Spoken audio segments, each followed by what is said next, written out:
সংস্কার ও বিচার ছাড়া কোনো দলকে ক্ষমতায় বসানোর চেষ্টা করা হলে জনগণ মেনে নেবে না এবং জাতীয় নাগরিকের পার্টি তা প্রতিহত করবে বলে জানিয়েছেন দলটির আহ্বায়ক নাহিদ ইসলাম।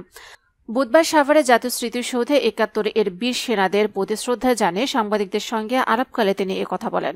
নাহিদ ইসলাম বলেন, সামনের দিকে আর যেন রক্ত দিতে না হয়, গণতান্ত্রিক রাষ্ট্র ব্যবস্থা বিনির্মাণ করতে চাই। ৭১ এবং ২৪ আলাদা কিছু না। ৭১ যা চেয়েছিলাম ২৪ তা অর্জন হয়েছে। যারা এটাকে পরস্পর বিরোধী করছে তাদের উদ্দেশ্য অসৎ। সংস্কার ও বিচারবিহীন নির্বাচন দেওয়া হলে তা মেনে নেওয়া হবে না জানিয়ে তিনি বলেন, পুরনো সংবিধান চাপে দেওয়ার চেষ্টা করা হচ্ছে। অন্যদিকে ফ্যাসিবাদকে আবার পুনর্বাসনের ষড়যন্ত্র করা হচ্ছে। ক্ষমতায় যাওয়ার জন্য দ্রুত নির্বাচন দেওয়ার পায়তারা চলছে। নাহিদ আরও বলেন, ৭১ স্বাধীনতা ২৪ স্বাধীনতা পরস্পর বিরোধী নয়। সংস্কার ও নির্বাচন ছাড়া কোনো দলকে ক্ষমতায় বসানোর চেষ্টা করলে জনগণ মেনে নেবে না, তাদের প্রতিহত করবে এনসিপি।